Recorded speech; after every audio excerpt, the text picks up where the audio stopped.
I confess I'm a little confused, and I appreciate the argument or discussion that we've been having, but for me, it's a little too conceptual or, I don't know, metaphysical or theological or whatever you want to call it. I want to try to understand what you're asking us to do. Let's take two books that have been much discussed. The first one is called All Boys Aren't Blue, and I will quote from it. I put some lube on and got him on his knees, and I began to slide into him from behind. I pulled out of him and kissed him while he masturbated. He asked me to turn over while he slipped a condom on himself.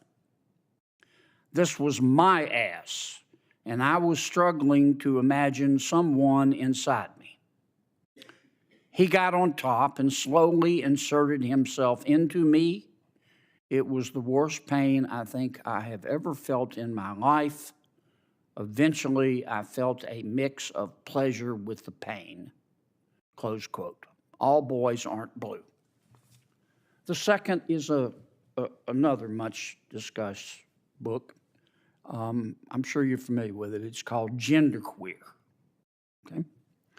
Let me read an excerpt from that. Quote, I got a new strap-on harness today. I can't wait to put it on you. It will fit my favorite dildo perfectly. You're going to look so hot. I can't wait to have your cock in my mouth. I'm going to give you the blowjob of your life. Then I want you inside of me. End quote. Now, Mr. Secretary, what are you asking us to do? Are you suggesting that only librarians should decide whether the two books that I just referenced should be available to kids?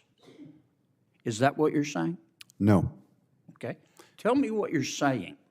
Well, first of all, there's this... Don't give me a speech. Tell me what you're asking me to do. With all due respect, Senator, the words you spoke are disturbing, especially coming out of your mouth is very disturbing. But what I would also tell you that we're not advocating for kids to read porn, to Senator Booker's point. What are you advocating for? We are advocating for parents, random parents, not to have the ability, under the guise of keeping kids safe, to try and challenge the world view of every single manner on these issues. You're getting conceptual game. I'm not getting conceptual. Well, I'm saying that... you are. Yes, you are. Because I want to know what you're recommending. It sounds to me like what some of you are saying, the librarians should decide who gets to see that book. I'm saying when individual parents are allowed to make a decision of where that line is, and To Kill a Mockingbird, which involves a rape scene, should that book be pulled from our libraries? I think it becomes a slippery slope. I think you ought to think about it a little bit more before you come here. I've thought about, Senator, you're going to propose something, you ought to be able, in 30 seconds, to be able to explain what you're asking us to do. Ms. Kelly, what do you understand? Well, let me skip you for a second. Mr.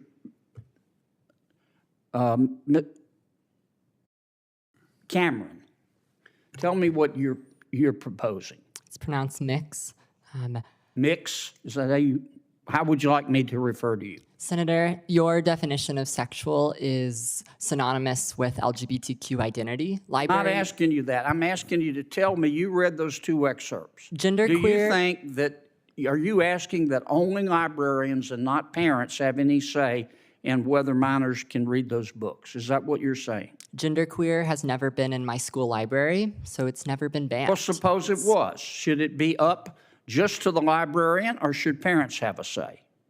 There should be facilitation of collaboration between students, Should parents have a educators. say? Parents should be working with students and educators to be making decisions, because students are... And who decides ultimately? The librarian, or do you take a vote, or who takes the vote? Welcome back to Voice of the Capitol. Today, we're diving into one of the most heated cultural and political debates happening in America right now, the battle over books in schools and libraries. From controversial excerpts in books like All Boys Aren't Blue and Gender Queer, to the question of who decides what students can access, parents, librarians, or committees, this debate is tearing across the country. Stick with us as we break down what happened during a fiery Senate exchange, why these specific books have become lightning rods, and what this fight means for freedom of expression, parental rights, and the future of education. The moment began. Book review committees in the community in my school district. You want a committee to decide? There are committees. Okay. Well, I'm asking you, how do we decide whether the two books that I just referenced should be available in the library? What would you, if you were running things, what would you do?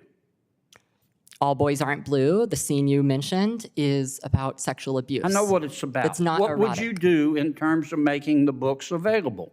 Would you say anybody can see them, or they have to be in a special session? Students who do not read books like All Boys Aren't Blue cannot learn what is appropriate. I understand that. They cannot learn I understand, but none about of you want to abuse. answer my question. You come here and you say censorship is bad, and of course it's bad. But the obvious response is, okay, you heard the books we're talking about. Okay, we're not talking about Catcher in the Rye. So tell me what you want, who gets to decide. And all I've heard is the librarians. And parents have nothing to do with it. And if that's your response, what planet did you just parachute in from? Parents, Senator. Or what country, more appropriately? This is not China. Parents, Senator, for all due respect, parents absolutely have a say. My parents were immigrants, came to this country. We never checked out books without our parents seeing what books we were reading. They encouraged us to read Mr. books. Secretary, I understand this is good for your politics back home. It's got nothing to do with my politics. My bill is Of course passed. it does. My It bill is has passed. everything to do with your politics. I'm here to. But you came here with a problem, and I'm trying to understand the solution, and you don't have one. We solved the solution. We solved the solution in Other than Illinois. to tell us that we don't agree with you, you're on the wrong. We'll be on the wrong side of history. We solved the problem in Illinois. We fixed it because we. Well, there passed are laws others that you make- could work on. Well, that's why I'm I'm out here of to help. time. Thank I'm you, to Mr. help- Chairman. To help other states make these decisions. The fight over school libraries is far from over. The books in question are only symbols of a much larger struggle between parental authority and intellectual freedom, between safeguarding innocence and ensuring representation. So who should decide what books belong in schools, parents, librarians, committees? Or should students themselves have a voice? This debate is defining the future of education in America. And as lawmakers argue, one thing is clear. Every decision about a book is really a decision about the values we want to pass on to the next generation. If you enjoyed this breakdown, don't forget to like, comment, and hit the subscriber button for more political showdown.